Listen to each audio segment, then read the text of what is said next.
Welcome back with a smiling face. Links to previous episodes are given in the video description, so don't forget to like, subscribe and share the video. Wolves of Shadowed Fate. Episode 15. Chapter 82 to 86. Erin's POV. I was going to wait to take her, I really intended to, but her holding on to Clive for dear life pissed me off. I am the alpha. No one can protect her better than me. For some reason, I have no further interest in Tabitha anymore. She was okay when I needed a release, but I never felt the excitement for her that I feel when I look at Regan. Even with her being so upset all the way here, she is a stunner. Easily the most beautiful woman that I have ever seen in my life. I remember when she walked into Blake's office this morning, my breath caught. Even just coming up from the cells, she had all the she-wolves in my pack beaten into oblivion in terms of her beauty. After her shower and change of clothes, she was even more gorgeous. I really needed to thank my cousin for this, but he was really pissed off at her right now. When he called me early this morning, I honestly thought he had been joking around with me. I had been looking for a strong she-wolf to bear us pups. I knew the next generation had to be strong for the pack to continue to grow and thrive. My pack is only half the size of Blake's, and I want to build mine up too. None of our girlfriends had gotten pregnant yet, and I had mentioned that fact to Blake a few months back. We had been trying for years, with no success. While I was looking for my mate, I was also looking to find a strong, attractive she-wolf to at least bear my ranked wolf's pups. I wanted my own mate to bear mine. I changed my mind the moment I saw Regan. I wanted her more than any she-wolf I have ever seen. It was a great deal that Blake was providing me, and I would have gladly paid double the $10,000 that I had paid for her. I needed to be able to have her in my pack. I didn't think that it would be a big deal to have her here at Blood Tracker. We are a small, but strong pack, and we take training seriously. I was not taking her for a mate, and I fully planned on continuing on with Tabby, while I looked for my mate. I figured that I could have them both actually, while I searched for my mate. But now that Regan is here inside my pack, I just want to protect her. I wanted her to be safe and protected, and I wanted that protection to come from me, or my ranked men, if I am not around. Clive picked the perfect name for her too, Beauty. It fit her. She may be a conniving, as we were continually warned of, but goddess help us, she certainly was beautiful too. Clive was mad when I mind-linked him, that I was taking the first time away from him. He was angry and disappointed that they were all going to be there to see me do it. I knew he was happy that she picked him, I could feel that coming off of him. I hope he is smart enough to know why she even picked him, out of all of us. It was only because he didn't have a threat looming over him as the rest of us did. But I saw how Darren and Michael were reacting over her, they both wanted her too. It was clear from how Darren welcomed her, that he wanted her pretty bad too. I am positive that she will not be leaving my office without at least one more of my men tasting her sweet body too. From the way Darren was blatantly checking her out, he wants a go too, and as beta, Clive will not be able to stop him, as he outranks him. Poor Regan better buckle up, she is in for a really big welcome at Blood Tracker, as we walked up the stairs to my office. Clive had gotten more and more upset as we climbed the stairs. He was begging for it to just be me, or at least for him to go after me. But he is third in the chain of command, and Darren had to stay behind to run the pack while I was gone. Darren told him in our link, that since he had to stay, and as beta, he would be taking the next opportunity with her.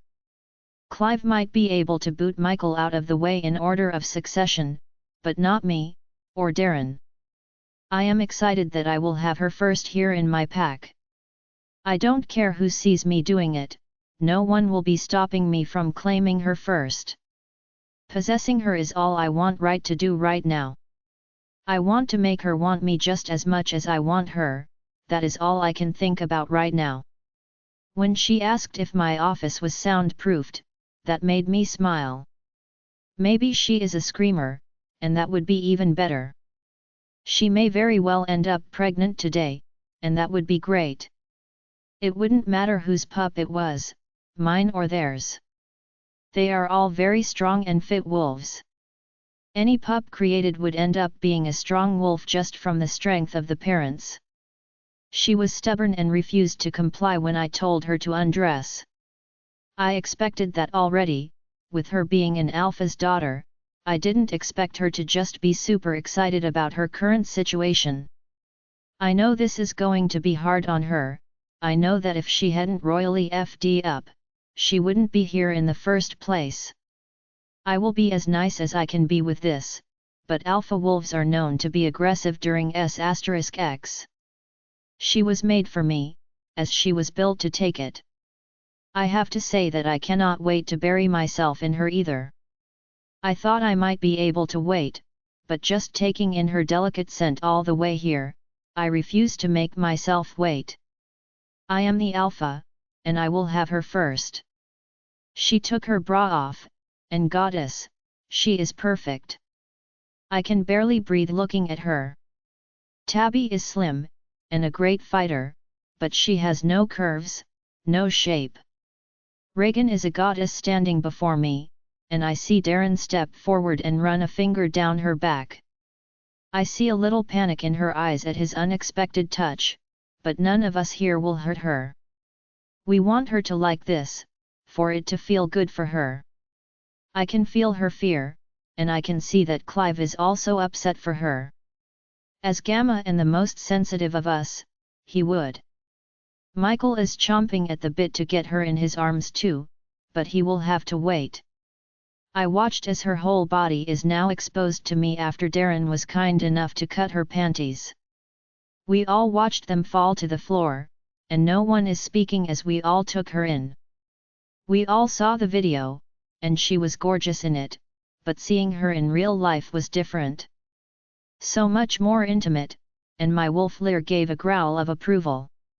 I pat the desk in front of me, and she hesitates again. She knows the moment she is on it, she will be taken, and she was not ready for that yet. Too bad for her, as her opinion doesn't factor into this.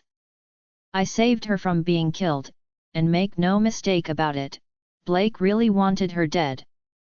He also knew that her getting to live like this, to be a breeder, was the worst possible option for her. Not that we were ugly, but that she was very proud.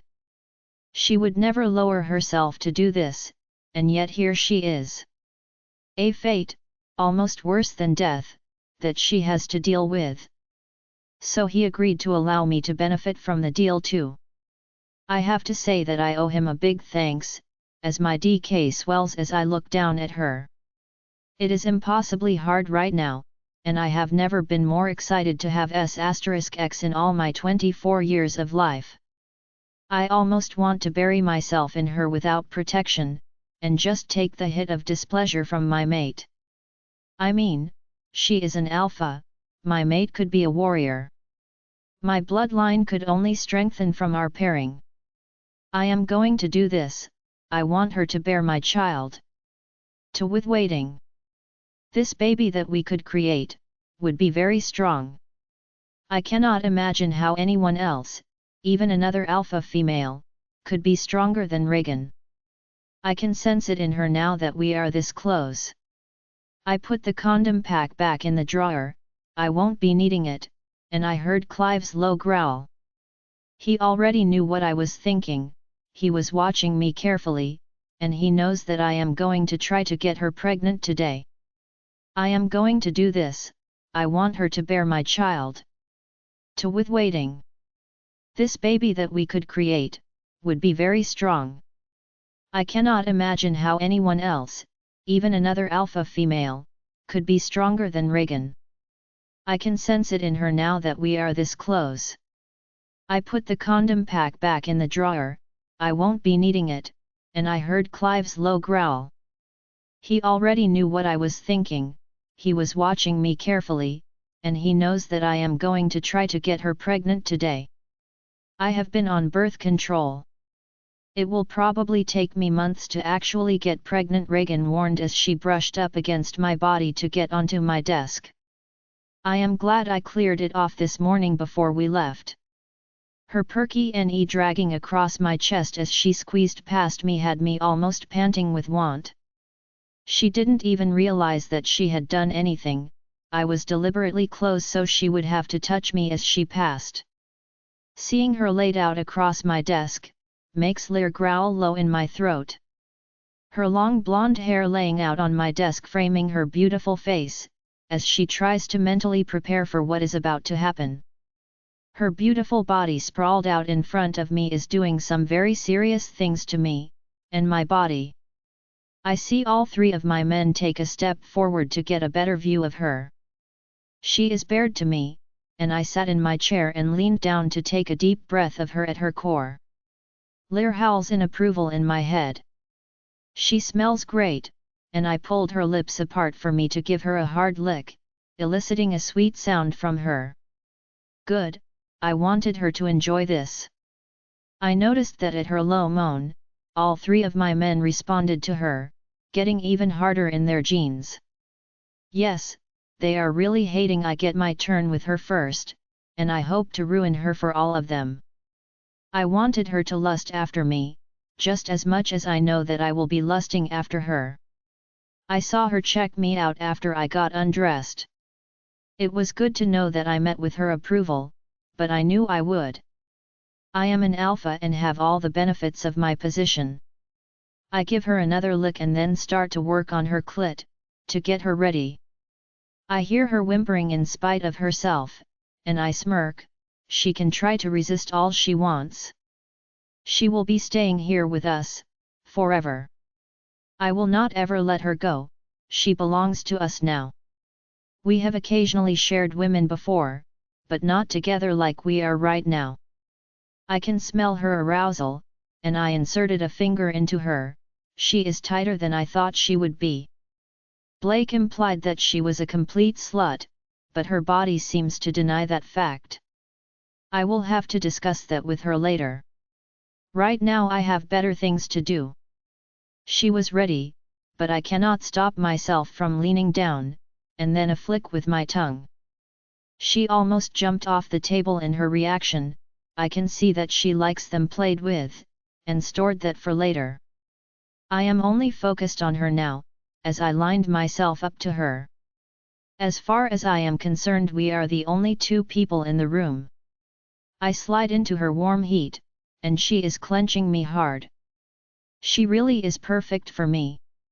I gave a low hum of approval of her in my throat and then started a vigorous pace. Seeing her in front of me, remembering the video, is like a perfect dream. She has her eyes closed, as I know that my men have gotten even closer, and she is not wanting to see them. This first time really should have been between us, but I knew Clive wasn't going to voluntarily leave her. He is already unnaturally attached to her. I also knew that after Darren saw her, I could hang it up with him too. Michael as well, wanted a turn with our new beauty, and all his quick glances checking her out in the SUV had not gone unnoticed. This really was her purpose here anyway. She was here to bear our pups, but that didn't mean we couldn't make it very enjoyable for her. I reached down and started to rub her clit, applying some pressure to it, and that did it for her. I felt her tighten around my CK as she cries out in pleasure. That got a big reaction from my men too, as they cannot help but want their turn right now. I cannot help myself as I continue to chase my release, and I helped her ride out her pleasure too, as I start rubbing on her clit again. I want us to be able to finish together this time. Her silky legs shaking, and clamped around me, holding me to her and showing her pleasure in our coupling, is really doing things to me. She is so passionate, and I know that I have never made a better decision in my life." Her cries of pleasure rang out in the room. I could not stop my release as pleasure controlled my body. I gave her rope after rope. I almost wished that she could get pregnant, with my baby, right now. I pulled out and stepped back from her, and no sooner than I did, Darren stepped up to try her out too. Her eyes were still closed and she was trying to calm down her breathing when she felt him step between her open legs. He had already stripped down and was ready to go. He tugged on himself with one hand to keep himself hard. He knew it would be oversensitive, and didn't want her to tense up. I saw her tilt her head to look at Clive, and he shook his head at her to her silent question. I know she wanted him next, but that wasn't going to be the case. I watched as he leaned down to kiss her on the top of her head, and then whispered in her ear. He could not stop this from happening.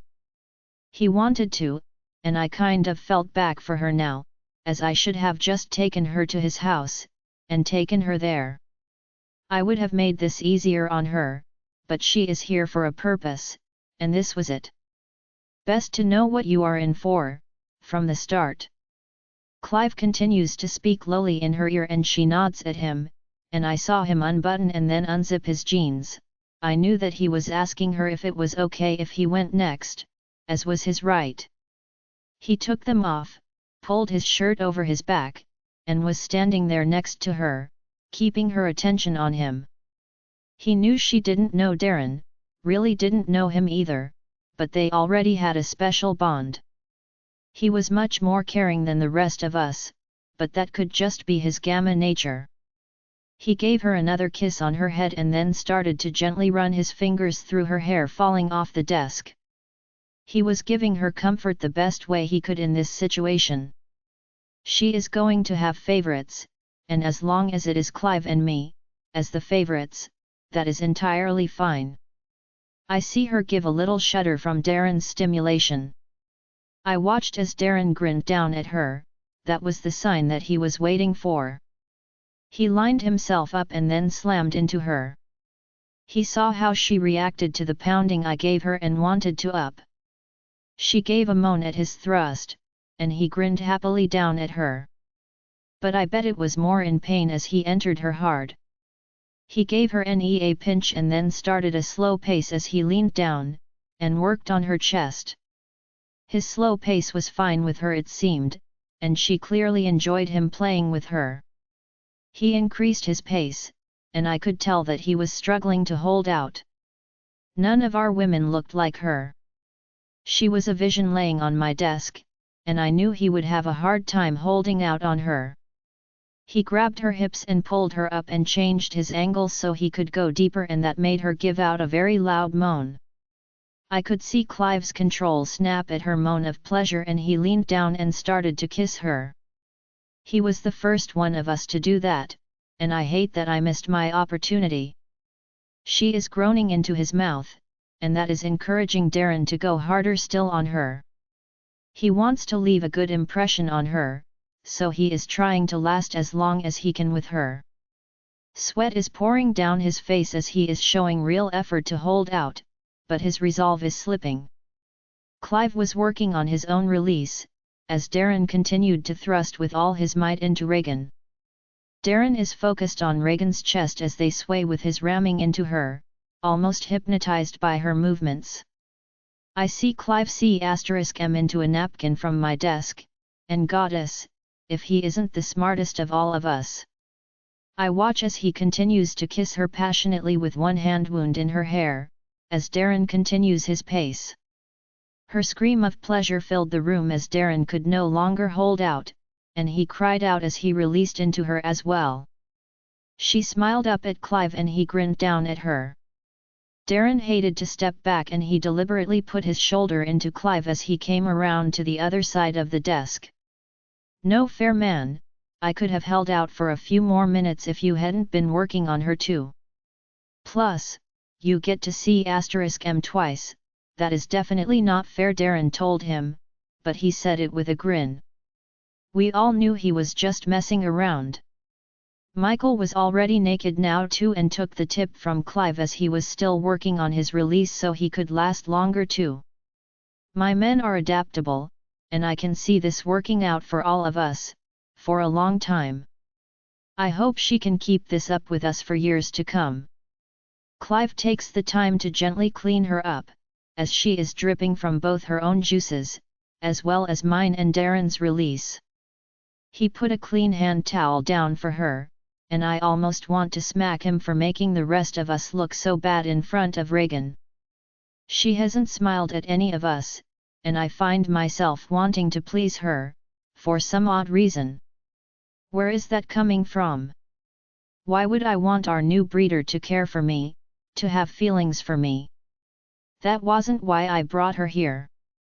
She was here to serve a purpose, and that was it. Clearly, this is working out 1,000 times better than I could have dreamed of for us. She was still a little tense. I get it, this was not a regular situation, with her laid out on my desk. But I can tell that both Clive and I have caught feelings for her already, and have only known her for 3 hours.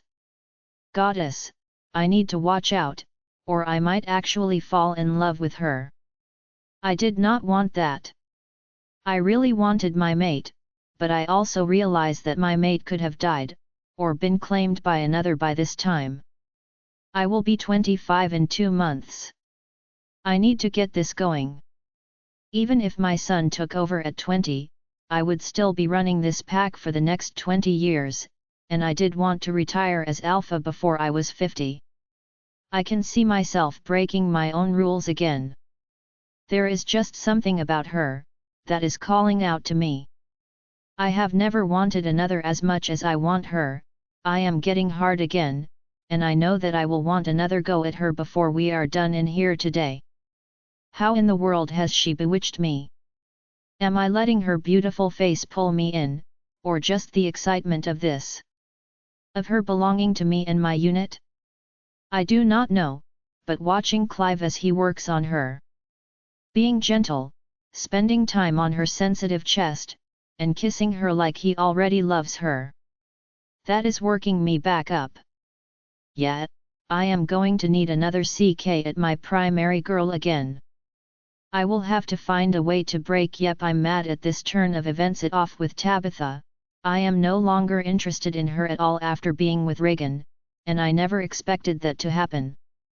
I guess we will be having a town hall, and soon. I will not be letting anyone other than us touch her.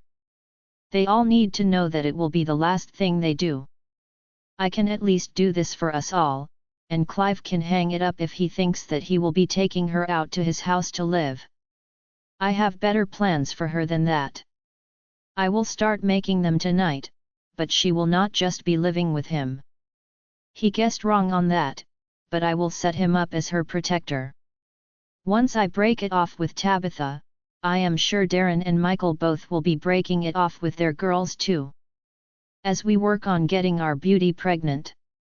Chapter 83 Reagan's POV. Trigger warning, contains unwanted words at end of this chapter. I had closed my eyes, as the obvious L.ust from these men was not a sight that I wanted to see. I could tell what was going to happen. I am their new toy, and everyone wants to get a chance to play with me. Yes, I get it, I knew what was going on here. That doesn't make it any easier to deal with mentally. It would have been much better in private, one-on-one. That would have been the very best outcome for me, but once they saw Aaron get a shot at me, the walls fell down. None of them can contain their L.ust, and I know for a fact that I will not be leaving this office without them each getting a shot with me. I will say that Aaron was very good, and the best so far.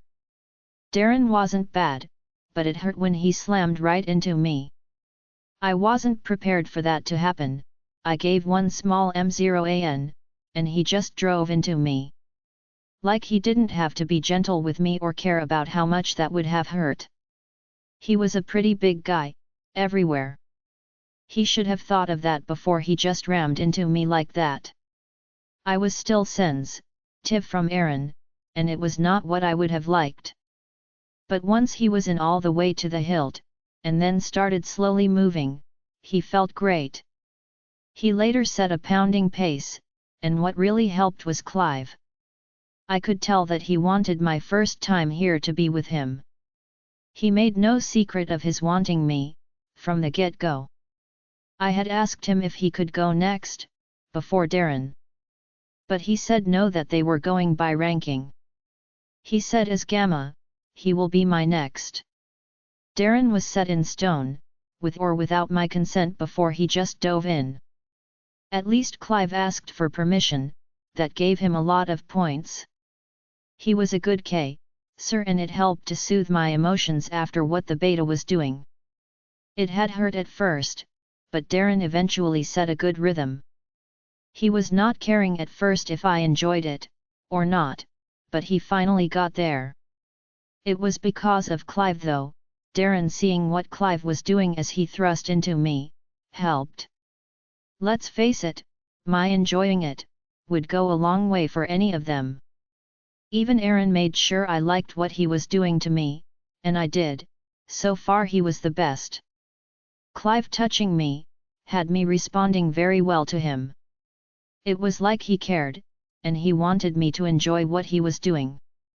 I think Darren finally clued in because as Clive went to my mouth, Darren worked and I came screaming. It had felt so good, and my hand that was in Clive's hair clinched down and pulled on it, and I could see that he responded to that too. He liked it, and I was going to do it again for him. Someone has to be in my corner, and I know that Clive was going to be the one. Plus I saw him as he was standing next to me.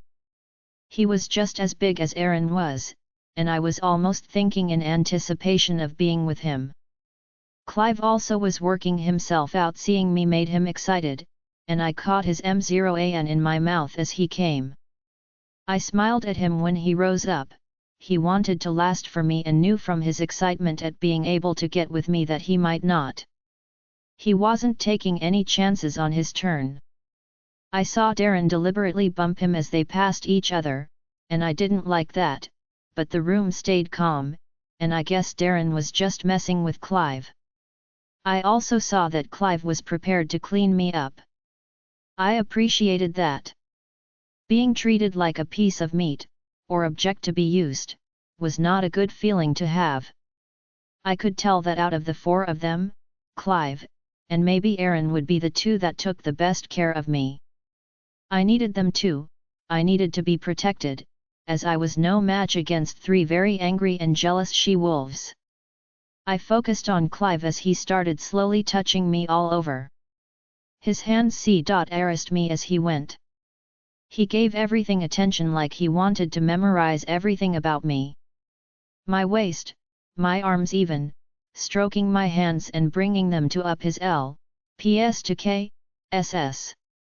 He was trying to seduce me, and I was happy to let him.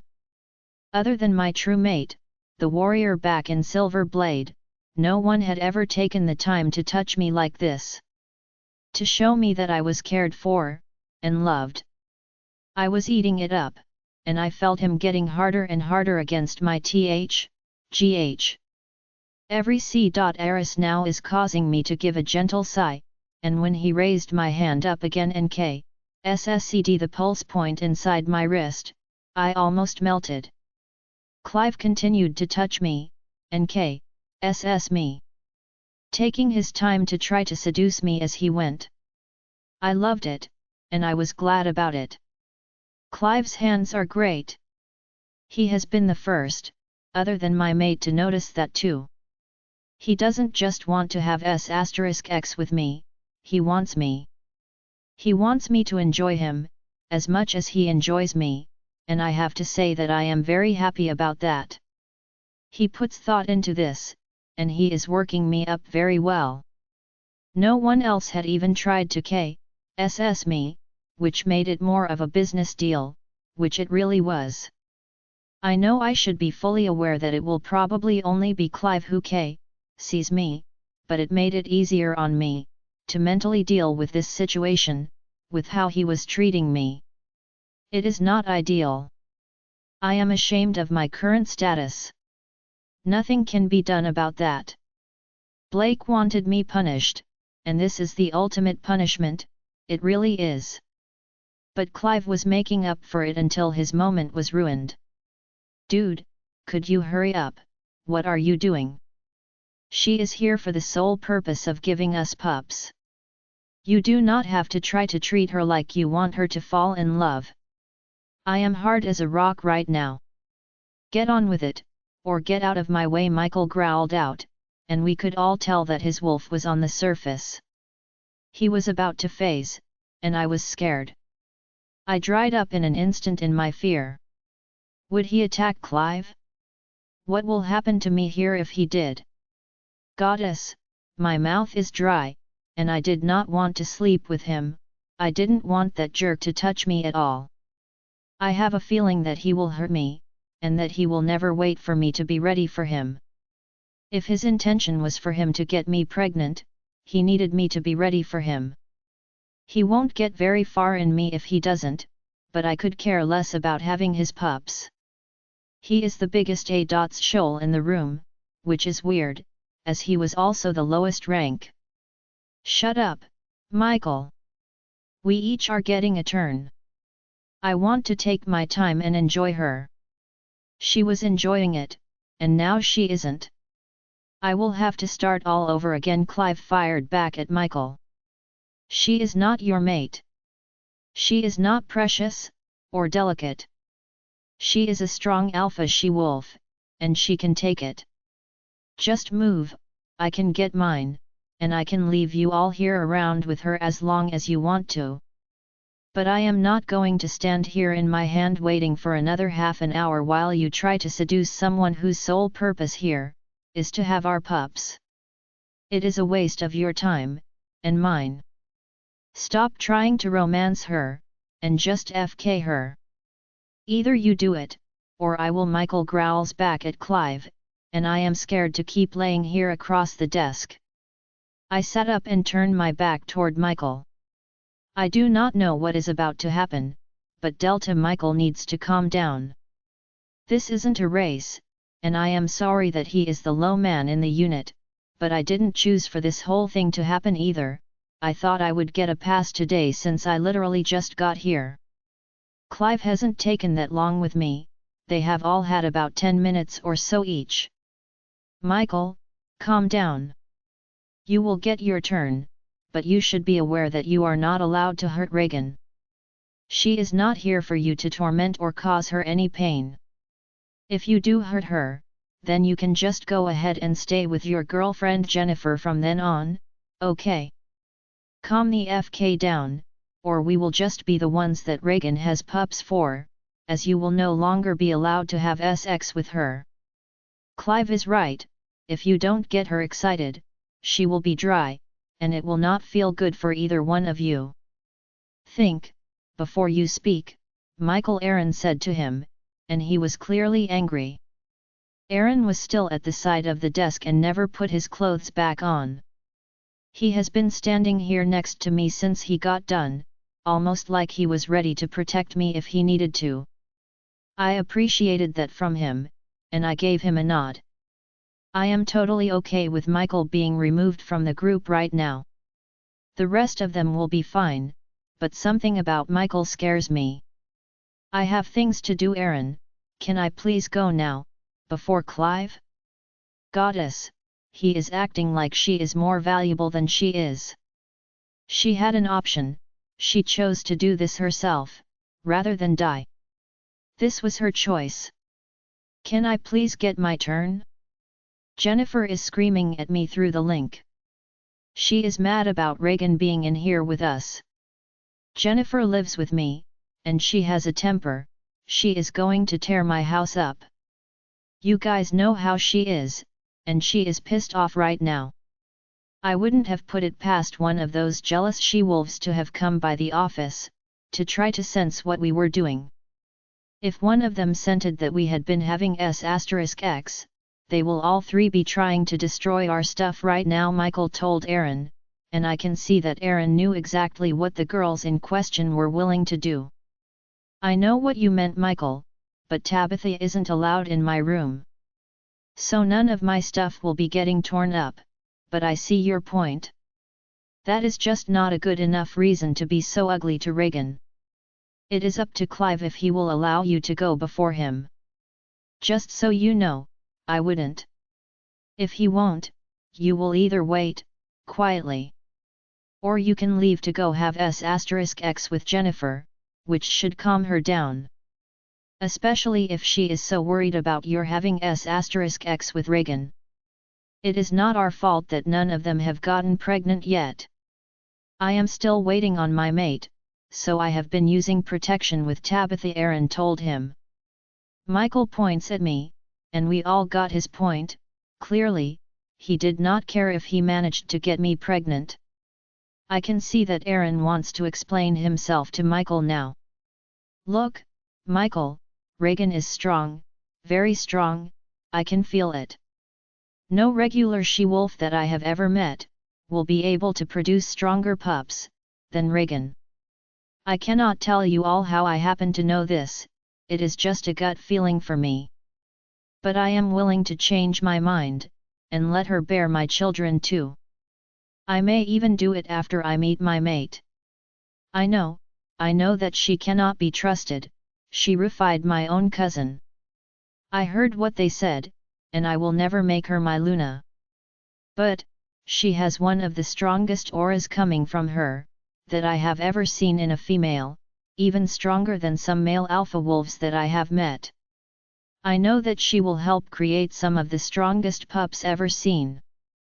That, in turn, will help us to grow our pack to become much stronger and fiercer than we have ever dreamed. We will be a force to be reckoned with, and with her father's money, we can grow stronger so much faster than we could on our own. So, Michael, she cannot be harmed.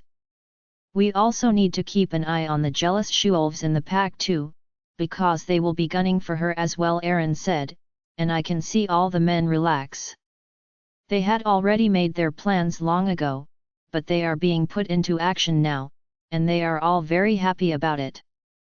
Clive and Darren are nodding in agreement with Aaron. Regan is the exception. I want strong pups. One day my pup will take over my pack from me, Aaron growled out to Michael. I tightened my hands on Clive's neck the moment the words left Aaron's mouth that he could go next. I would prefer to honestly skip Michael altogether, but I know that won't be happening for me today unless he really messes up. I looked up at Clive, and he said, "Don't worry, beauty. He will not be going before me, it is my turn to be with you." He gave Michael a glare and started all over again, but this time with a more direct route. Michael kept his mouth shut, but his anger was rolling off of him in waves. I just wanted to be done with today. I want a bath, and then a shower. I do not feel clean anymore, and I don't know if I will ever feel clean again after all of this. It was a lot to deal with, and I really just don't want to anymore. Clive sees me, and starts to rub my CLT with his finger as he sees me. It feels pretty good. When he tangles his hand up into my hair and keeps me pressed to him, I get up to speed quickly. Clive lets go of my hair and lays me back down on the desk. I feel his fingers slide into me to test and see if I am ready, and I was. He gives me a smile, and said, "I will take more time with you next time, beauty." I can see Aaron getting harder right before my eyes, and I know why now. As soon as Michael is done, Aaron is going to close this party out too. I am going to have to tell them that I cannot do this every day. I am already sore, and very uncomfortable. I am super sensitive, and I hate to feel Clive pulling out of me. That means Michael is coming. I turned my head to look in Michael's direction, to see if he is still mad and out to punish me for things out of my control. I realized when I couldn't see him, that he had already come around the desk already while Clive was pounding into me, and I didn't see him. I guess Aaron's face in front of mine blocked my view. I wasn't expecting him to grab the back of my GHS like he did, and then slam into me. He did it even harder than Darren did, but since he was smaller than Darren, it was not quite as bad. I wasn't prepared for him to do that to me, and I screamed out in pain as I was hurting from the last three.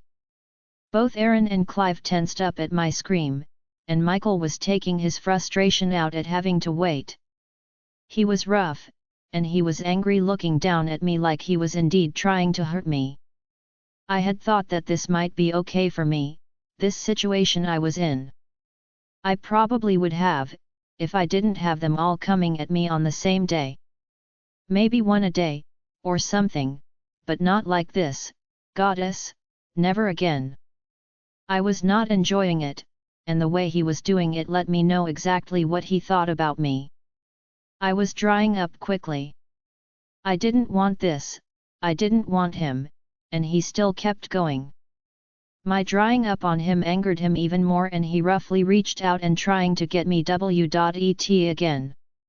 But he was too rough there too, and that hurt as well.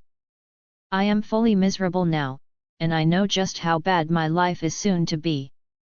Right now, some of them care because I am the new girl on the block. They all want their turn because of it. But I will lose my shine quickly, especially with this kind of treatment. I turned my head and focused on looking at the door as I prayed for Michael to go ahead and finish already. I am dry, and already achy down there from being used like this today. Him continuing to thrust into me like he is really hurting me, and I know that he cannot be enjoying this either, but yet, he keeps going. I know he is just punishing me at this point. He is mad that he is the lowest rank here and had to go last. Mad that he had to wait so long, that his girlfriend is tearing up his place in jealousy. She must suspect that it wasn't a meeting, and what Aaron had planned to do. I don't think that he was thinking about his unit seeing him do it, and wanting to get a piece of me too. I kept my eyes trained on the door, and tried to keep my whimper of pain in, but it managed to come out. I just focused on the door, and let the tear fall from my eye. I was hurting, and this was the worst thing that has ever happened to me. I can feel it when Clive feels my emotions, and he said something to Michael, "You are hurting her. You can't just jump on someone like that, she needed a little heads up that you were going to slam into her like you did. She is not enjoying this, it cannot feel good for you either. It is my turn, I will do what I want. I think you have forgotten that she is just a party favor. Everyone here can have her. She is not special, and as long as I finish, I am good. I could care less if she does." Michael growled back at him, continuing to thrust into me. I kept my mouth clamped shut, as I would not let this know how much he is hurting me. I know he is getting close, he is more swollen now than before, and I am praying for it to be over soon. My mind is all over the place, and I swear to the goddess, that my having to endure this, was all Raven's fault. I focus my anger on her. If I hadn't been so desperate, I would have never done the things that I did. Look where I am now, I cannot even look at Michael, or he would see my tears falling from my eyes, and that would make him even happier. I hear him growl out as he releases, and I am glad when he steps back away from me. I do not want to be here anymore. I am sorry for what I did. I wish I could go back to last night, and just be smart enough to stay in my room. Things will have to change here, I cannot take them all ever again, on the same day. I will beg Aaron, and Clive if I have to, for them to help me. But I cannot go through this kind of nightmare again. Chapter 84 Reagan's POV. I sit up, and I hate to see that they are all still undressed. I know as wolves we are not offended or ashamed of being naked, but I think it is more than that. Goddess, are they all completely insatiable? I need a break, I am hurting so bad right now. I cannot get pregnant today, and I told them all that. They need to stop trying to outdo each other, and please just give me a break. I see that Aaron saw my tears, and Clive did too, and they were both angry at Michael for making me cry. They all started to get dressed, and I took that as my cue to get down and quickly got my clothes on, as well. All but my underwear, which still lay on the ground, torn and almost under the desk. Destroyed, just like me. I do not want to talk to any of them, I can't even look them in the eye. I want to get away from them, but I still want Clive around, as he would be the most likely to protect me. From how mad Michael is, I am quite sure that this is just the beginning of my misery. I do not trust him as Darren and Michael exited the office, and no one else spoke for a minute. I was good with it, I didn't want to speak with anyone actually. When Clive and I went to exit, Aaron stopped him and called him back. Aaron said, "Clive, I know that you wanted her to stay with you in your home, but I do not think that Reagan will be able to be safe there. What Michael said earlier concerns me. I am sure the girls either suspect or know what just happened, and they will be wanting to hurt Reagan, as they can't take it out on us. I will be conducting a town hall after dinner tonight to warn the whole pack to leave her alone, but I think that you should both stay here on the alpha floor with me. There are a few unused apartments up there, and you can still stay with her. She trusts you the most, so I think you will be able to protect her the best."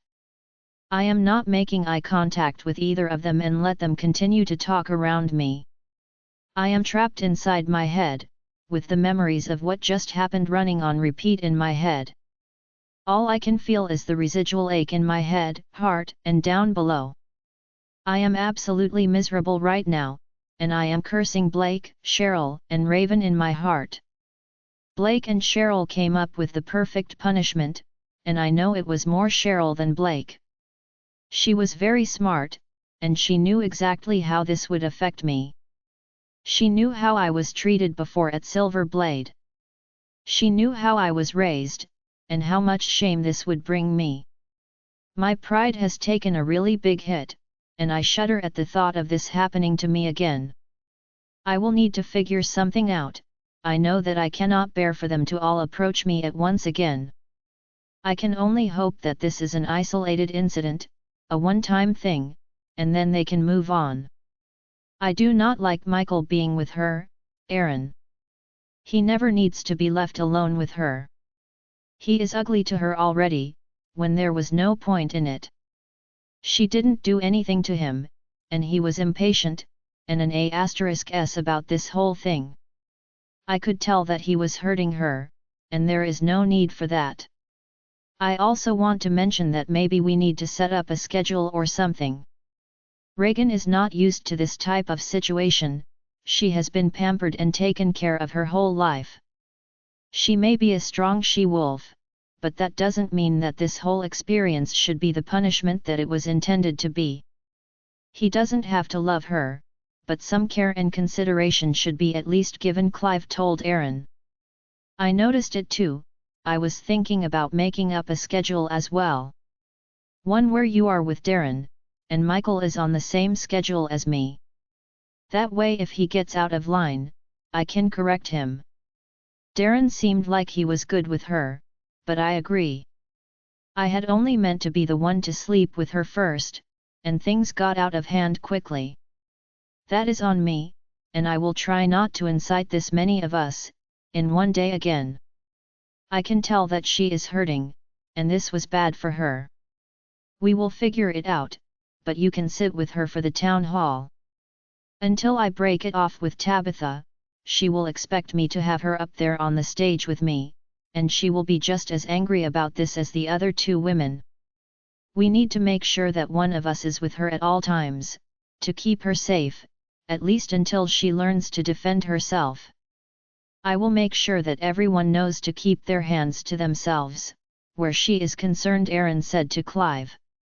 Beauty, are you okay? I heard Clive say to me, and he is holding my hand. I am not, and I do not feel like speaking either. They both frown at me, refusing to speak to them. She will be okay, Clive. This was a stressful introduction, and she just needs to come to grips with it. She needs to know what she was in for, and I should have known better than to do it this way, but I wanted to take her first. I got greedy. We are not animals. I was actually thinking about going to try a second round, but I knew she was hurting after Michael went as well. I agree with the schedule that was mentioned. I will also have them agree that if they decide to participate in this with Regan, that means that they also have to agree to protect her from their girlfriends too. It is a package deal. I am sure that she will be pregnant in about 2 months, from one of us, Aaron said, and I bet he is right. I know that they will be all over me until I get pregnant, and maybe even after I get pregnant. I just want to leave this horrible room, leave this horrible pack. I am okay with the other penalty. I just hate that Dad wasted so much money paying Blake to spare my life. Is your life really worth living when you are living like this? Yes, I enjoyed some of it, but I only wanted to be with Clive and Aaron, not Darren and Michael. Darren wasn't that bad, but I don't want Michael to touch me again. I shudder again, and I see that they both notice it, but neither mention that they saw it. I didn't even know Darren, 10 minutes after meeting him, and he got to see me naked. This was much worse than I ever considered, and I just want to go to my room now. I want my stuff from the SUV, and I want to be alone, and bathe, for a long time. I am trying to keep from crying here, I am working on it hard, but I know that the tears will come when I get to be by myself. Regan, please let either me or Clive know if someone does something to you. I can't protect you if I don't know there is a problem. Are you okay? Aaron asked me, and I finally stopped looking at the door. They can clearly not take a hint. I need to be out of this room, I need to go. The memories of laying across this desk are super fresh, and I get upset just looking at him sitting calmly on the other side of it. I am not, I would like to leave please, I told him, and my eyes filled with tears when I said it. You have to stay here at Blood Tracker. You are supposed to provide us with strong pups. You belong to us now, until you die. Aaron told me, in a stern voice. I want to leave this office, that is what I meant. I would like to go to my room and be alone. I need a bath and a shower. I feel dirty, I told them, and I could hear the catch in my voice. I am about to cry my eyes out, and a tear escaped and slid down my face. I don't care if they see me cry, as long as I hadn't cried in front of Michael. I see Aaron stiffen up, and Clive looks at me with concern on his face. They heard it too. I see them mind-link to each other, and they both stood up. I will get your stuff from the SUV, and Aaron will take you up to your room. You are safe, we will figure this out, Regan, and you will be okay here, you don't have to worry. What happened today, will never happen again, Clive tells me. I don't even respond. The second the door is opened, Tabitha was standing there with fury all over her face. Seriously, Aaron, you want this slut more than me? I heard from Jennifer what the hold-up was, and it wasn't a freaking meeting. You are mine, I am supposed to be the Luna here. Yet you ignored the offer that I gave you, to rush up here to sleep with this WE. I love you, you are wrong for treating me this way. I am stunned, but Clive pulls me back away from Tabitha, and Aaron moves to the door. You were never going to be my Luna, Tabitha. That was never a spot that you will be able to take. I told you that my mate, when I find her, will have that position. You are not qualified to even carry my pup. Regan is strong, and she will produce the strongest pups for us all. I see Michael could not wait to tell Jennifer, so I will be dealing with him. Since you are here, and clearly want to be confrontational with others, I will do this now. We are done, Tabitha, please do not come around me, for any reason other than pack business. Do not come to my office, and please stop spreading rumors that you are going to be Luna. I can assure you, that you will never be Luna at Blood Tracker. Be sure to come to the town hall tonight, I want you to be there to hear the good news, Aaron said to her, and she immediately burst out crying. She was looking to ambush me, and she got the worst end of that deal. I do not know why she was attacking me, I would have rather not have been the one in here with people pawing her right and left. I started to pray to the goddess that Michael's punishment was that he gets his privilege of being with me to bear his pups taken away from him. He is despicable anyway, and I would prefer he gets punished for this. I see her glaring at me, and I know that this is not over, she will be looking for me to be alone from now on, as she feels like I took her spot. She wants to pay me back now, and I didn't do anything to her, other than decide I wanted to live. I didn't, I will never be Luna here. He told me that already. He wants his mate, as well as strong pups from me. He is focused on my producing these pups for him, he knows that I am strong, and he is just using me to get what he wants. She acts like I planned this whole thing. Goddess, she is so stupid. She gives me another glare and stalked away from me. She and her little friends are going to be causing me problems, and Aaron is right, that does give me the incentive to really work on my training. I was so shocked by her just popping up to confront me, that I was stunned out of crying. I feel the tears coming back now, and I pray again, that Michael gets a punishment. I am going to ask once we get to my room. I know he won't mention it here, and maybe not in front of Clive. But I want him to acknowledge to me that Michael just put a huge target onto me when I already had one pin there, to begin with. We head to an elevator to go up to the 4th floor. I know Aaron is trying to go easy on me now, as Clive gave me one last concerned look and literally ran down the stairs to go get my stuff. Aaron doesn't say anything until we enter my room. It is nice, and I feel better seeing that he did have some security here. A thumb scan on the door, and in the elevator to be able to get to the 4th floor. That does make me feel safer, but I need to know who has access to these rooms. So, I will get my thumb scan soon? Who has access to these rooms? I just don't want any unexpected visitors, I asked him. Me, and my unit, all have our fingerprints scanned. We will scan yours into the system tomorrow. Clive will be with you up here, to keep you safe. He will go and get some clothes from his home, while you are taking your bath. His home is very close to the training grounds, and I didn't want any angry girlfriends confronting you. Clearly, that plan went well, Aaron told me drily. Yes, it had gone great so far.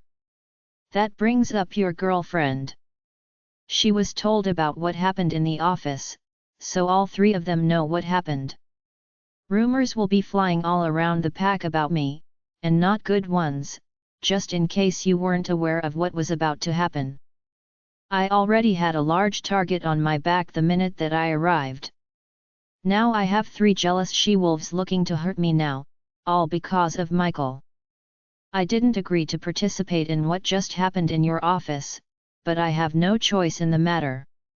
I don't feel like I deserve to be attacked, and hunted by these women on top of that. I hope you know that is exactly what is about to happen. This is a bad situation, and I worry that I am going to have to be hurt, or killed, for your girlfriends to be happy. I know I am not important to any of you, but I would like a say in what happens with the schedule that you are going to make up for us, I told Aaron honestly. I kept from demanding that Michael be taken out of the equation. I know that he is a ranked, and valued, member of the unit. But whatever it takes, whatever I need to do to get him away from me, I will be doing it.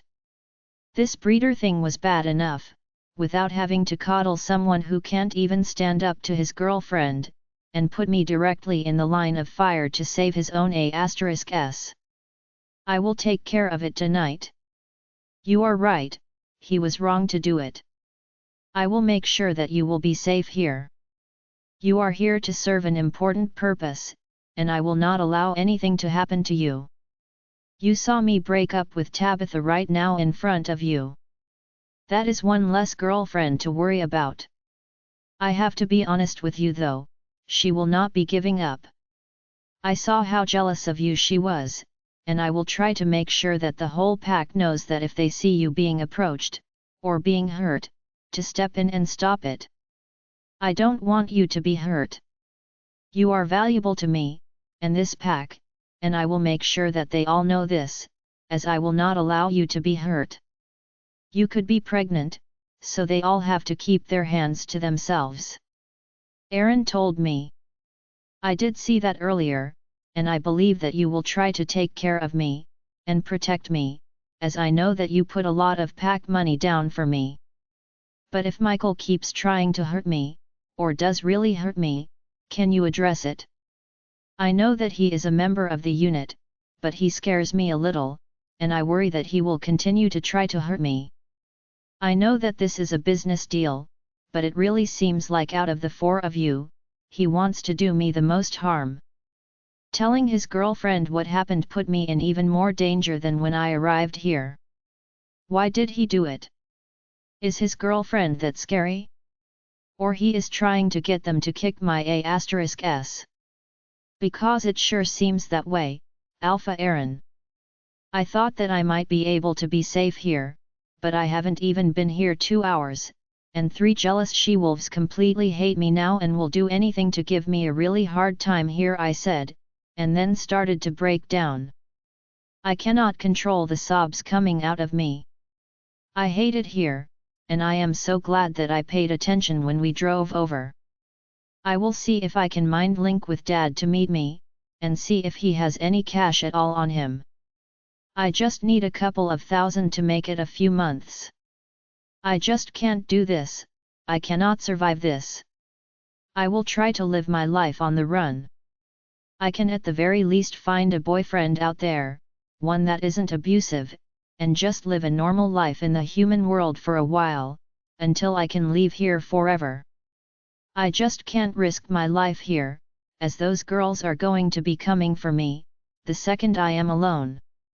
I wouldn't put it past Michael to help them try to set me up because he clearly has some issues with me. Out of all of them, he is terrified of his girlfriend, and there has to be a reason for it. She is a violent person, and he seemed to be very scared of her. Maybe he should have thought that choice of she-wolf through before he started to date her. Alpha Aaron looked like he wanted to comfort me, but didn't know how to. I could hear my door buzz to notify me of someone entering, and I was glad for the security on the door again. Hopefully, no one will be surprising me in my room. Clive entered carrying all my stuff. I had 2 suitcases, and a duffel bag. He stopped just inside the door and dropped everything on the floor to come and kneel down in front of me. He took my hands in his and tried to calm me down, but he is not my mate, and that is not going to work on me right now. I am going to have a good cry in the tub, I need to express my emotions. I can tell they are mind-linking with each other, and Clive stood up, kissed the top of my head, and then went into the bathroom to run me a tub. I just sat there on the end of the bed and cried. Aaron sat down next to me, and held my hand, trying to comfort me. Her bath will be ready in a few minutes, just stay with her until I get back, so she is safe, Aaron. I will go grab my clothes for a week and come back here to stay with her. Dinner is in an hour, and I will have them add another chair to our table for Reagan, Clive told Aaron. No need, she can take over Tabitha's chair, and she can sit between us tonight. If Tabitha comes to the table, I will straighten it out for her, and the pack, that we are no longer together. We will send a message to the pack at that time. I will give all of them their warnings tonight. I believe what you just linked to me is right. Jennifer is going to try to help Tabitha and Darren's girlfriend Judy try to punish Reagan. If I see Michael joining in to help them do it, I will take action, and take care of anyone else who was involved. I just spent a large sum of money to Blake for Reagan's help in strengthening the pack. I will take it as a personal attack against me, and Blood Tracker, if any of those 4 pack members make any attempt to hurt Reagan. I will accept her into the pack in an hour in my office, and then we can go down to dinner. The town hall will start an hour after that, Aaron said to Clive, but I can see anger in his eyes. He means business, and he is angry. They know Michael better than I do, but even I knew something was off with him. I do not think that tonight will be easy. I hope when the dust settles, I will be safe. Chapter 85 Reagan's POV. My bath was nice. Getting to be alone, and clean myself off helped.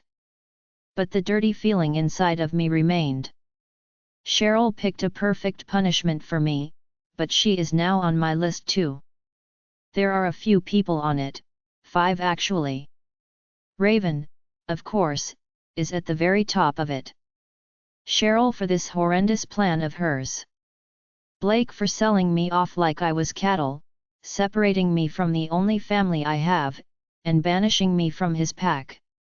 Justin for betraying me at every turn, and insisting on loving Raven when he truly should have loved me. I had his very best interest at heart, and he could not give her up, no matter what I did. Last, but certainly not least, Brandon, because he failed to do what I needed him to.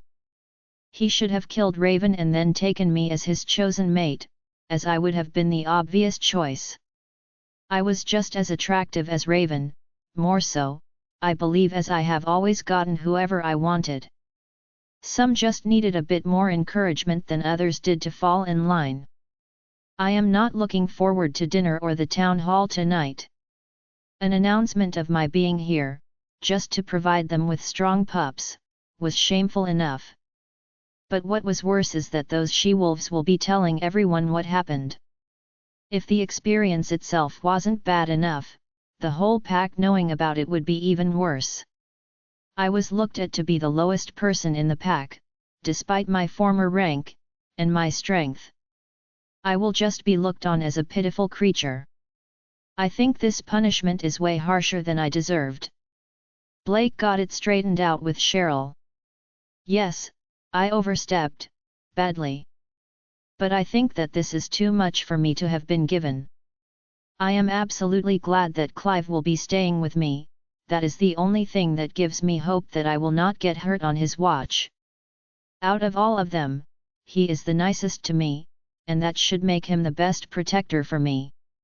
I know that tonight will be a busy one, and I hope that Michael and his girlfriend stay far away from me tonight.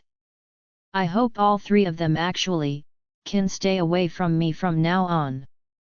I took a shower too, and I felt a little better. I wanted to look nice tonight, as I know that all eyes will be on me, for the whole night. I dried off, went into my closet, and picked out some black dress pants, and a nice baby blue button-down silk shirt.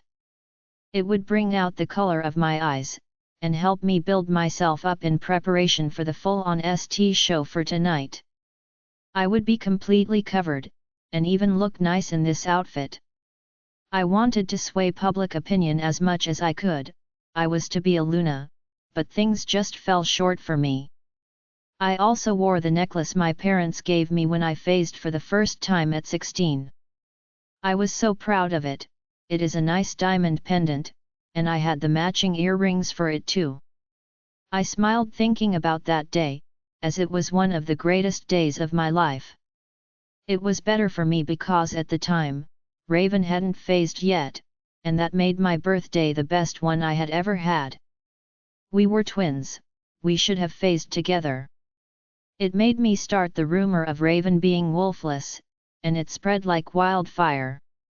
She should have phased for the first time when I did, and I was hoping that since we had separate dads that hers was a dud, thus causing her to never get her wolf. Seeing her phase that night, and so quickly, was scary. She was much bigger than I was, almost the size of a full-grown alpha wolf. Her wolf was strong, and I knew that if she had been able to, she would have killed me that night. I heard a knock at the door, and after I called out, "Come in," I see Clive entering the room to pick me up. He had gone out to his house to shower, shave, and get dressed. He didn't want to use my bathroom to grab a quick shower. He could tell that I hadn't wanted company and was trying to give me some space. I also heard that he was taking Michael off the access panel, so he could not enter my room with his fingerprint anymore, and I have to say I was 100% behind that. He could use an override card, which lets them enter any locked door in the pack, but he didn't think that Michael would try it with his girlfriend on the warpath. He had dressed up too, in dress pants, and a button-down, and he looked very attractive tonight. Our babies would indeed be very handsome children. We headed to the office, and we could hear the argument before we got near the door. Tabitha was in there, and their words were muffled by the soundproofing, so she must have been screaming her head off. Clive put me behind him, as neither of us knew when that door was going to fly open. Erin was only there in the office to induct me into the pack. Clearly, she was watching him, and decided to get him to take her back. I shudder at the thought of her, being as pissed off as she was. She is going to attack me the first opportunity she gets. She blames me for all of this. I knew Clive must have mind-linked Erin because the door opened less than 2 minutes later, but Tabitha was refusing to leave the office. She continued to scream about being the Luna, and his woman for the last few years, and when she saw me, her rage just increased. She let out a huge growl and ran at me. Clive didn't move until she was right on him, and then the next thing I knew, she was on the ground and even madder. "Stay out of this, Clive. You have no business stopping me. Erin was mine until she came. She deserves this," Tabitha shrieked out in fury. "How is it her fault, Tabitha? Seriously, she had only one choice, if she wanted to live. She took it only because she wanted to live. Not because she was after the Luna title," Clive said to Tabitha, and he was completely calm. "She should have picked death because Goddess help me, I will kill her. She will never be allowed to bear Erin's pups. I will kill her before she can," Tabitha told him, and she wasn't screaming now, she is absolutely calm when she said it. "Tabitha, we are done. Nothing will possess me to take you back. I told you I am still looking for my mate, but after all you and Jennifer have said today, I will no longer be willing to accept you as my girlfriend. You two have poison running through your veins. You two are attacking her on a physical and emotional level. I demand that you come to the town hall tonight. If I don't see you there, I will either kill you or banish you tonight. So think carefully before you do anything stupid. Because what you just said was stupid. How could you know who the pup belonged to? We would only know when they got here, and we either scented the pup or got them tested. Now stop, go eat dinner, and do not eat at my table, or you will be sorry. We will be down soon," Erin told her, and she nodded at him. She cast me another glare before walking away to go downstairs for dinner. Erin accepted me into the pack, and I immediately had to shut down the voices in my head in the link. Everyone was loud and wondering why we were having the town hall. There were a lot of pack links open to me, and a number of she-wolves were openly discussing me. I could tell that Tabitha was the ringleader in it, and from the way that Erin's and Clive's mouths looked, they are very angry about it. She did not think this through, at all. Erin told her to stop, and she went downstairs, and started dragging others into it. They just didn't know that I was a member of the pack yet. I had not spoken in it, and they were all so busy bashing me, they didn't realize that I had been added to the link. Tabitha was at Aaron's table, despite what he had said. I guess she thought she had time as Clive and I were there to go into the office. I am assuming that she thought that I was going to have a quickie with them both before dinner. I know it was what she thought, as it is what she was saying to the she-wolves in the link. She leaped up from her seat and ran with her plate and drink to another table. I followed Aaron and grabbed some food too. It smelled good, but they don't have lighter choices here either. I guess they train so much, they don't need them, but I do. I like to have salads and fruit. I really didn't train before, and it was how I managed to stay slim. I got a little baked chicken and some asparagus, and this was going to have to do for tonight. I went to the ranked table. Darren and Michael both smiled at me and greeted me, but their girlfriends both glared at me. Who does this BH think she is? She has the nerve to sit here at the ranked table. She is just a breeder. She has no right at all to sit here, and poor Tabitha is sent away, and she has done nothing wrong. This is ridiculous. I am going to say something, one of the women said in the open link. I see Michael smile when she said it. I feel like it is his girlfriend Jennifer speaking. I see Darren frown, and the women with him frown too. She was the calmest of all of them, and I guess since she is with the beta, she knew I was coming before they did, and why? She may know the whole story, as she hasn't said anything ugly. Just Tabitha, and this Jennifer girl, being the problem. She is with us, and she will continue to stay with us. You, however, may be a different story. Be at the town hall meeting tonight. No excuses, Jennifer. Oh, and you can just leave it.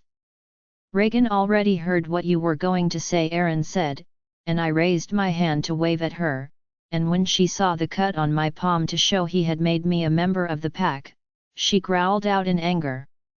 The rest of the group was visibly surprised at Aaron doing that and not letting them know. It showed us all that Michael was allowing his girl to talk trash with Tabitha about me. Never once trying to stop them from doing it. Darren and his girlfriend, who I learned was named Judy, were very pleasant after Michael and Jennifer left the table. Judy was a strong she-wolf, but she had been hurt by a rogue when she was a child. The rogue attack almost killed her and ended up messing up several of her organs, including having one of her kidneys destroyed by his bite. She could not bear pups, but it seemed like they really loved each other. I had a feeling that if I have a pup for Darren, he and Judy will be the ones to raise it. I am fine with that, but I won't provide Michael and Jennifer with one to raise. That won't be happening, as I can tell neither of them will raise the pup well. It would be better off being raised by Judy and Darren. I just realized that I do not know what is going to happen to the pups after they arrive. Will they be given to deserving people to be raised? Or are they expecting me to do it? I mean, with my background, I cannot see them doing that. It would be a dumb move on their part. I am quite sure that this will be a forced situation too. I guess raising mine and Clive's, or mine and Aaron's pups is okay. But this will have to be discussed. They will need a nanny or assigned caregiver. I am quite aware that I am not qualified to be a great mother. I kind of lost my appetite after hearing what those jealous she-wolves were saying, but I know I need to eat. As bad as today was, I am sure tomorrow will be worse. I have to start training with Clive, and I know how worried about me he is. He will want me up to speed and quickly. I follow them out to their meeting hall, which was abuzz with gossip. They were not trying to hide anything either. I wonder why the stage only has 4 seats up there. I see Judy in the front row, and she waved at me, and Aaron motions me up the stairs of the stage. Clive is behind me with a hand on the small of my back. Clive sits down and has me sit next to him. Darren sits down in the chair on the end, next to Clive. Aaron takes the chair next to mine on the opposite end. We all sit there facing the audience as Aaron waits out the last 5 minutes before he begins. There are a lot of people dragging in, and I see my best friends Tabitha and Jennifer entering the room, with Michael right behind them. He seems shocked to see that no one set up a chair for him, and I am beginning to figure out that this is going to be really bad for Michael. I can see Michael mind-linking someone as his eyes are glazed over, and apparently, he did not like what he heard in response. I could hear his growl, and it had a real threat in it. Whatever was decided, he was not happy about or included in the decision around it. Jennifer and Tabitha both leaned over to speak to him, and then they got angry too. They come up front to sit by Judy, and they wait for the meeting to start. I can already tell that both Tabitha and Jennifer are spoiling to get the pack against me. I do not know what had been decided yet, but if Michael gets driven out of the ranked members, that would be great. He is strong, but he is a complete jerk. Didn't give care that I didn't want to be involved in what happened earlier today. Aaron got up to approach the podium but didn't need the microphone, because this pack was kind of small, and when he spoke the whole room could hear him. Please give me your attention for about 5 minutes please, Blood Tracker. I know your time is valuable, and I wanted to just make a few announcements. First off, I wanted to congratulate our 2 newest mated couples. I pray that you are blessed with beautiful pups. I want our pack to grow and flourish. Finding your mate, and having pups is a big part of that. As you all know, my ranked wolves have been attempting to have pups with their girlfriends for a while now. Up until now, that has not worked out for us at all. I had mentioned wanting to find a strong she-wolf who would be able to carry pups for us. My goal this whole time has always been to make our pack stronger. I know that having these pups will help our pack to be able to achieve the greatness that I have always dreamed of. I have made a deal, and we have been blessed to have received a strong, beautiful she-wolf to help us attain those goals. Aaron's voice rang out in the hall. She is a breeder, she is not worthy to carry your pup. Why would you break up with me, one of your strongest female warriors, for her? She is nothing but a slut. And do not forget, we all saw that video.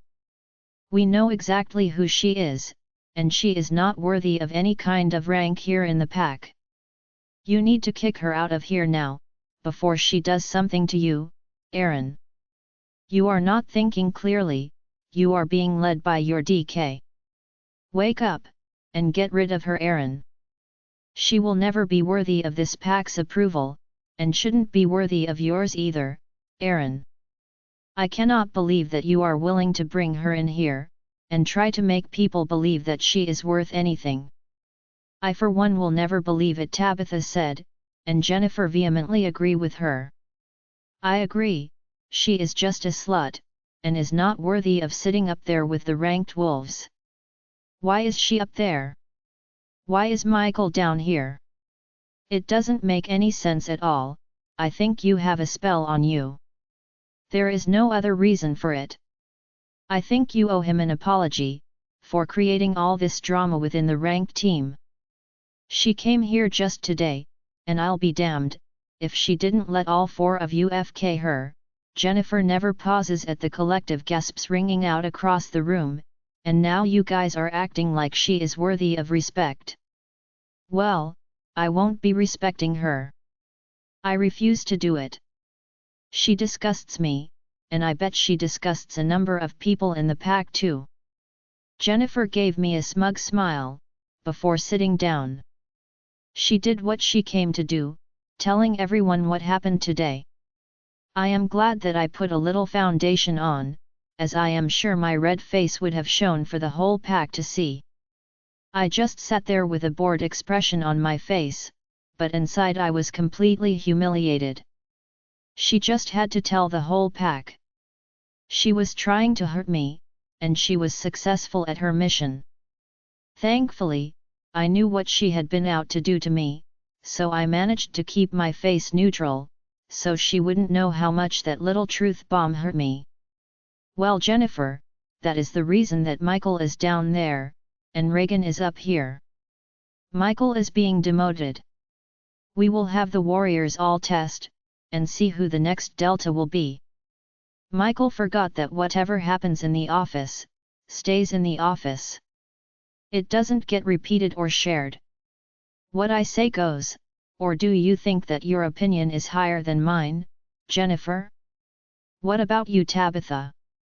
Because I am doing this in the best interest of the pack. I do not fully understand why, but I do know that I have never felt an aura as strong as the one I felt in Reagan. So we get to the main point of this meeting. Do not put your hands on Reagan, for any reason, other than to save her from someone who clearly has a death wish. Clive has been assigned to protect her, but things happen.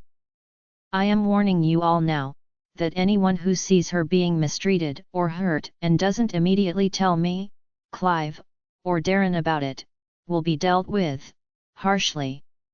You should be linking us, as you are trying to stop them.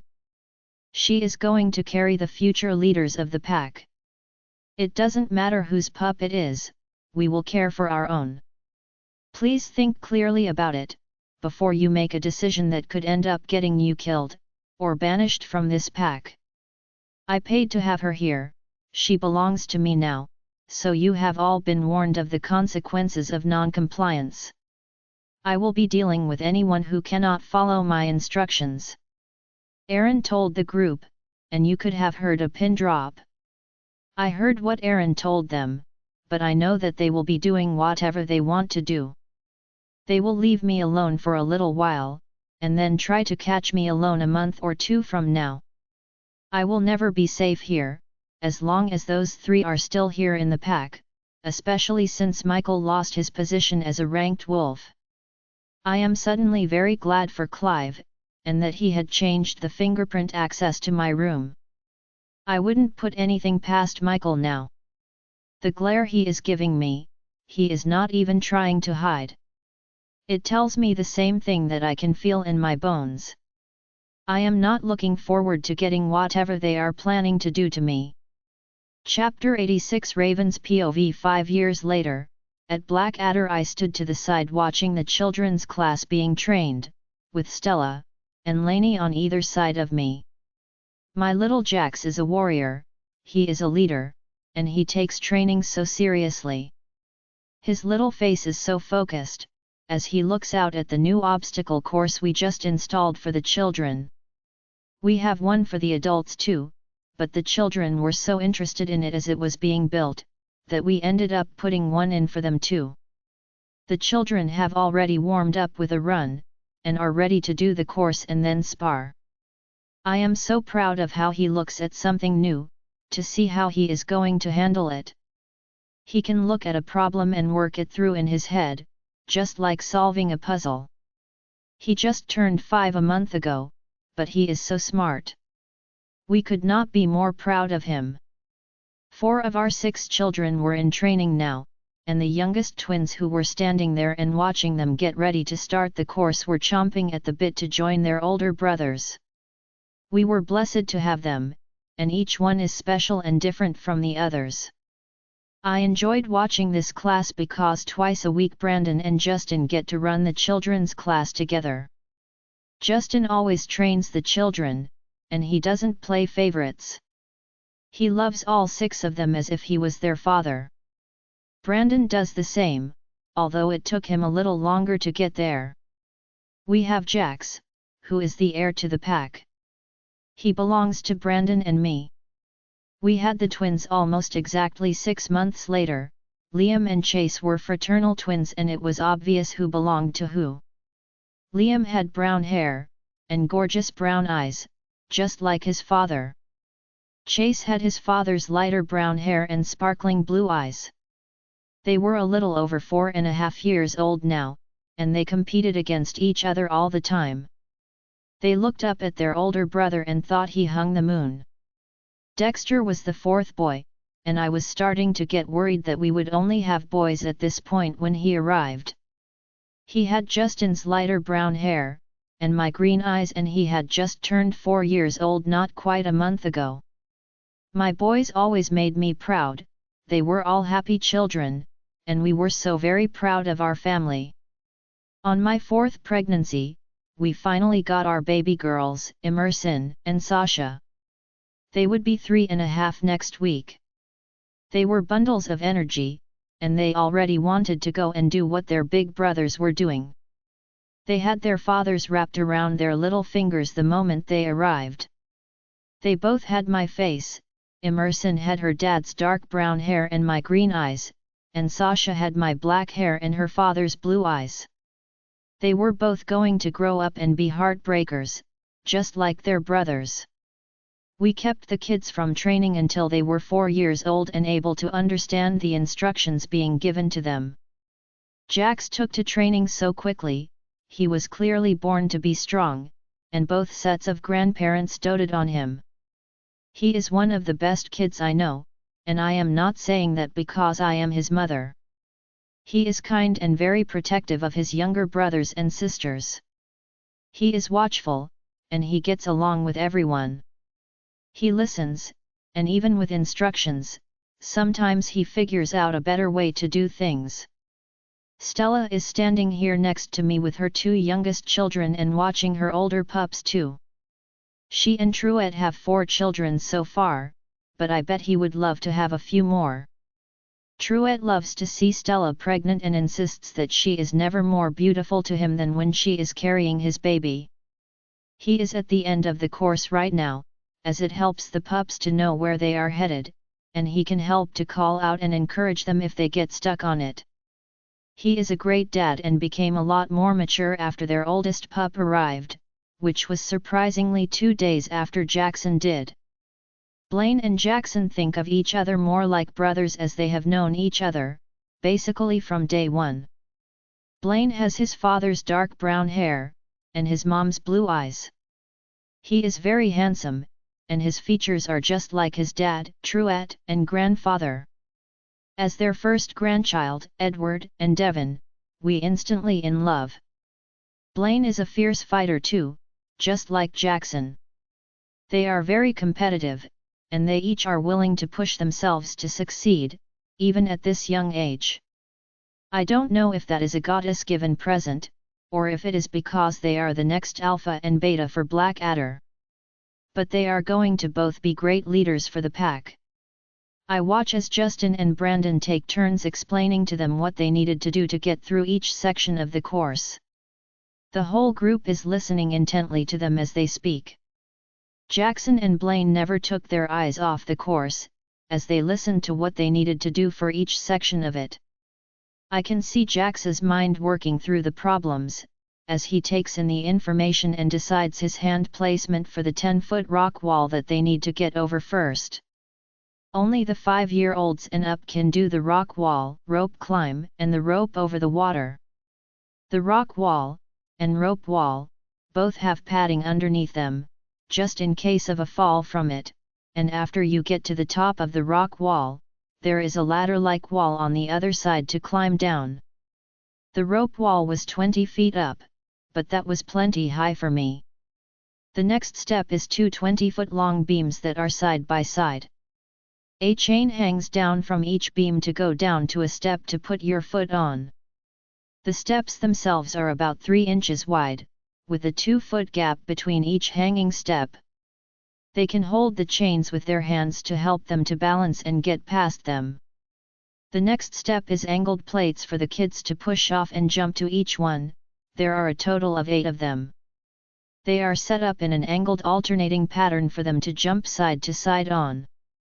They will then run in and out, zigzagging around 20 cones set up right before you arrive at the rope climb. This makes you use both your arms and legs, and even though these are made smaller than the adult rope climb, it is tough for anyone to do. I am worried about the twins, as they are not 5 yet, but they wanted to give it a try. We made this course up to challenge them, and to train them in a fun way. Each station helps them to increase either their stamina or strength. It is a full body workout, and they are really excited to try it out today. They have been hearing about it for weeks now as Justin told Brandon his ideas. They both got excited about making this a way to train the pups, without them even knowing that they are training and conditioning. Brandon had a lot of great ideas too, and this became a much bigger plan than it was originally. Like with the swinging monkey bars. We got the ones with the smaller handles for them to use, swing themselves holding one, and be able to swing and grab the next one, with the other handle next to it. Looks simple, but it helps to strengthen their back and shoulder muscles, as well as their core strength, and biceps. Each station works different muscles, and Justin spent a long time planning it out and making it both fun, and effective for the children to do. They can also do pull ups on the rings and use them to do other exercises. Just like the Olympic rings. They work numerous muscles at once, depending on what exercise they do.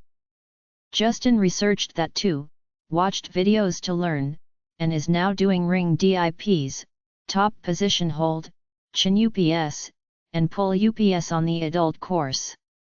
Justin wanted the course to be able to do double duty in all of the stations for both courses.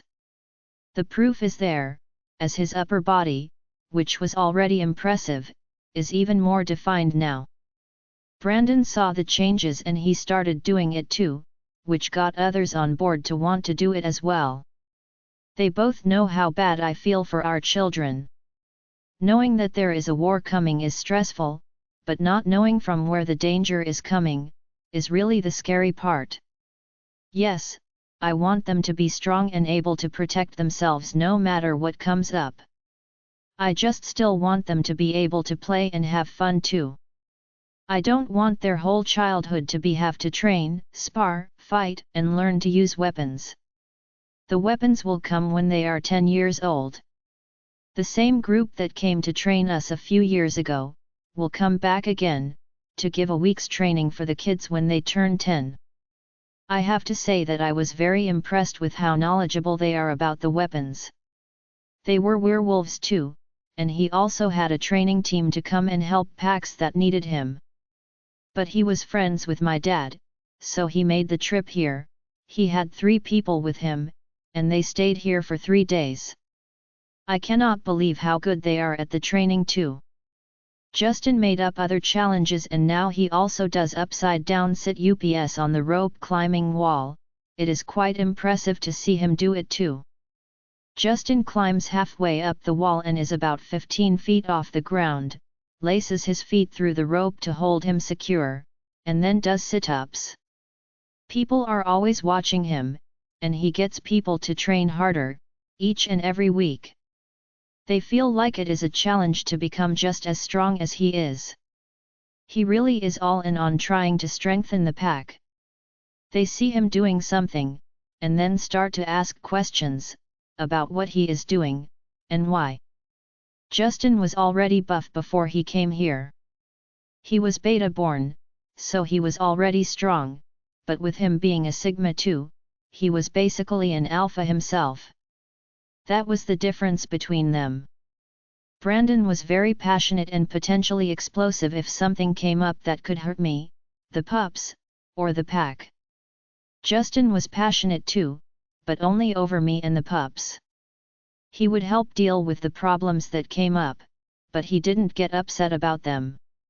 It helped him to have a calm head when he helped to deal with them. It also helped him work out the problems for the pack. After 5 years, they knew he was a trustworthy member of the pack. The pack was not his problem, but he always was there for Brandon to offer his assistance. He usually stayed calm, unless he saw a problem or threat happening to us. When Jackson started school, we all noticed he was upset when he got home that first day. We waited for him to tell us, as he was trying to process it himself. We just waited for him to calm down to let us know what the problem was. I already suspected what it was, we clearly still have some issues inside the pack over me having 2 mates, and 90% of the time it is from a she-wolf. Justin went to him and could tell that he was upset. He waited and just asked him occasional questions until he found out what the problem was at school. One of his other classmates had told him that he couldn't have 2 fathers when they were discussing their family structure. How it could look different for some could live with their dad, or their mom, or have 2 dads or 2 moms, but nowhere on the spectrum given was our situation. When Jackson mentioned our family, the teacher was quick to agree with him. She knew, as she was here for the incident several years ago, and knew that we were all indeed mated. But this was a new classmate, someone whose mother was warned when she got her 2 months ago, but still took every opportunity to flirt with both of them every chance she got. Even in front of me. She was trying to start drama, and I was not on board with it, but Justin told me to let him handle it, so I did. He went to school the next day to speak to the teacher too. Most of the children knew him as he helped to train the junior or children's class. He is much bigger inside a schoolroom than on the training field. He didn't speak to the child in question.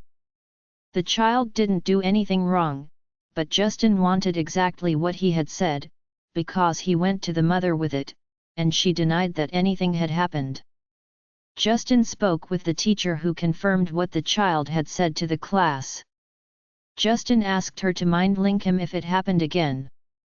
We just didn't expect it to happen again so soon. It did, on the playground, where the other child called me a name that he should not have even known. Jax was quick to defend me and immediately jumped on the child after he was punched and they fought. Well, it wasn't really a fight, the kid got 1 punch in, and Jax got all the other blows in. We were all called to the school, and when we showed up, the mother was quick to blame Jax. You let your child do whatever he wants to. I mean, I know that he is the alpha's son, but he can't just beat up other children for no reason, she told us. She didn't even try to hide her interest in them both. They flanked me, one on either side of me, and I am seen this at least 1,000 times. Yes, even in the human world. 2 extremely attractive men, with me, it causes a stir wherever we go, no matter what. Justin stepped forward to straighten her out, but I held my arm out and stopped him. I will deal with this, she needs to know how close she is to getting punished here, and Justin is sometimes more patient than he should be. She needs to know right now, that neither of my mates is available to her, in any capacity. Jax is a very loving child, he would not attack another child unprovoked. Did you not get the same call that I did? I was told that your son was again speaking ill of the alpha couple, more specifically me, just like he did yesterday. He is only 5, so I am sure that he heard all of what he said from you, as it was just you took that came to us for protection in our pack. You were warned yesterday by my mate, Justin. This will be your 2nd warning in as many days, as you are getting the 2nd one now. When it happens a 3rd time, and I am totally sure that there will be a 3rd time, you will be asked to leave Blackadder. So pay attention to this warning, do not allow yourself to be banished from the pack. Your son doesn't deserve a hard life because his mother is jealous of me having 2 mates. That was decided by the goddess, not by you, I told her, and could tell from her expression as I spoke that she got angrier and angrier as I spoke. You may have others convinced of it, but this is not natural, it doesn't even make any sense. You get 1 mate, and then if you get rejected, or one of you dies, the one left behind might get a 2nd chance mate. I don't care what you say, this is not possible. How can you be worthy of not 1, but 2 ranked wolves?